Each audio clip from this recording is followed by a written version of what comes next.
Metroid 64. Para todos los que jugamos a los Metroids de NES, Super Nintendo, Game Boy Advance, el cual fue por el que empecé. Todos hubiésemos querido que el Metroid 64 hubiese sido una realidad. Metroid 64 fue un supuesto título de la saga Metroid que iba a ser lanzado para Nintendo 64 en otoño de 1997. El juego iba a ser compatible con el sistema Nintendo 64 DD. Para el que no sepa lo que es una 64 DD. Fue una expansión con lectora de CDs para la Nintendo 64 y fue anunciado en el evento Shoshinkai de Nintendo en 1995, llamado actualmente como Space World. Sin embargo, el 64DD fue lanzado únicamente en Japón el 1 de diciembre de 1999. Nintendo, anticipándose a que su periférico con disco duro pudiera ser un fracaso comercial, vendió el sistema con un servicio llamado RAMNet, vendiéndose con el sistema a los consumidores o al por menor a los distribuidores. Como resultado, el 64DD fue apoyado por Nintendo por un corto periodo.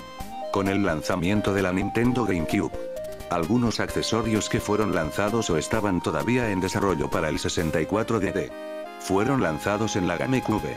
Si bien el juego fue mencionado en varias ocasiones, jamás entró en producción. Según Nintendo, esto se debió a que no lograron tener ideas concretas de desarrollo y producción. El juego fue mencionado en fuentes de noticias en varias ocasiones. Y Nintendo tenía listado el juego Metroid 64 como en desarrollo. Según información lanzada por Nintendo inicialmente, el juego se trataría de una secuela directa de Super Metroid, juego que fue lanzado para Wii en 2010 como Metroid Other M. Y sería mucho más oscuro y tenebroso que los anteriores juegos. Si bien inicialmente el juego iba a ser lanzado en noviembre de 1997, siguientes publicaciones y rumores le dieron fecha en Navidades de 1998. Shigeru Miyamoto, creativo de Nintendo y creador de sagas como Super Mario Bros. Y The Legend of Zelda, confirmó en noviembre de 1997 que el juego no se encontraba en desarrollo, pero que podría llegar a aparecer no mucho después. Posteriormente, comentó que él no se encontraba desarrollando la secuela de Super Metroid, supuesto Metroid 64, pero que otro equipo se encontraba en eso. En agosto de 1998 se comentó en Nintendo.com que Metroid 64 llegaría al mercado a finales de 1999. Metroid 64 no fue mencionado nunca más, como si se hubiese esfumado en el aire. Los siguientes juegos fueron lanzados en 2001 y se trataron de Metroid Prime para el Nintendo GameCube y Metroid Fusion para el Game Boy Advance. En 2000, Nintendo reveló que el juego jamás entró en producción puesto que no conseguían ideas concretas. La página web Metroid Database entrevistó a Dan Owsen, de Nintendo of America, en 1998. Metroid 64 fue mencionado en dicha entrevista.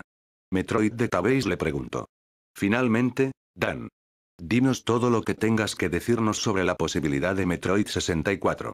Dan respondió: obviamente. Los chicos que trabajaron en la saga Metroid siguen trabajando para Nintendo en Japón. Ellos aman a los personajes. Mucha gente aquí en NOAA, Nintendo of America, aman a Metroid. Aparte de mí. Sé que Ken Love es un gran fanático de Metroid. Junto con probablemente todo el mundo en Treehouse. Nuestros grupos de prueba y los miembros de Nintendo Power. Así que el amor está ahí.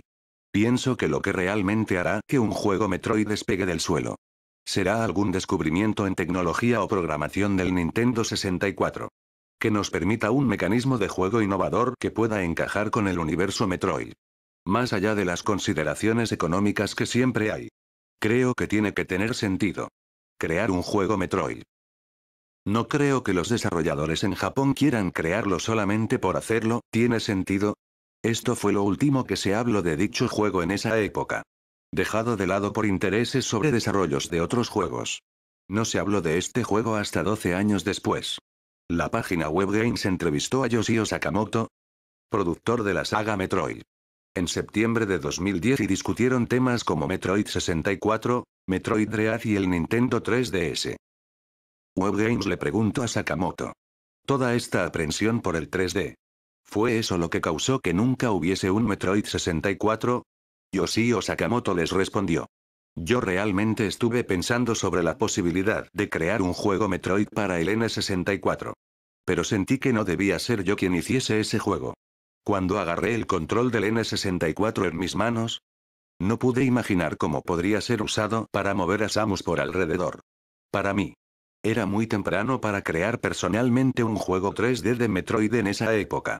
También, sé que esta no es una respuesta directa a tu pregunta, pero Nintendo se acercó a una compañía y les preguntó si querían realizar una versión de Metroid para el N64, y su respuesta fue no, que no podían.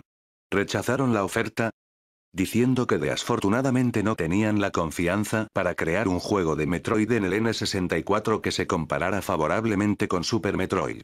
Eso es algo que yo tomo como un elogio sobre lo que logramos alcanzar con Super Metroid. WebGames le preguntó entonces. ¿Nos puedes decir qué compañía fue esa? Yoshio Sakamoto respondió. Lo siento. No puedo. Aunque Samus sí apareció en el Nintendo 64. Fue en el juego de lucha Super Smash Bros. Fue el único juego en Nintendo 64 donde saliera Samus. Esto es una gran lástima para mí y los fans de Metroid. ¿Quién sabe? A lo mejor el Metroid 64 hubiese sido un juego glorioso como lo fue Mario 64. O quizá algo para lamentarse como Superman 64. Me hubiese gustado su salida de todas formas. Nunca nadie sabrá cómo hubiese sido este juego con tantas expectativas y desilusiones de la época. Esto fue todo.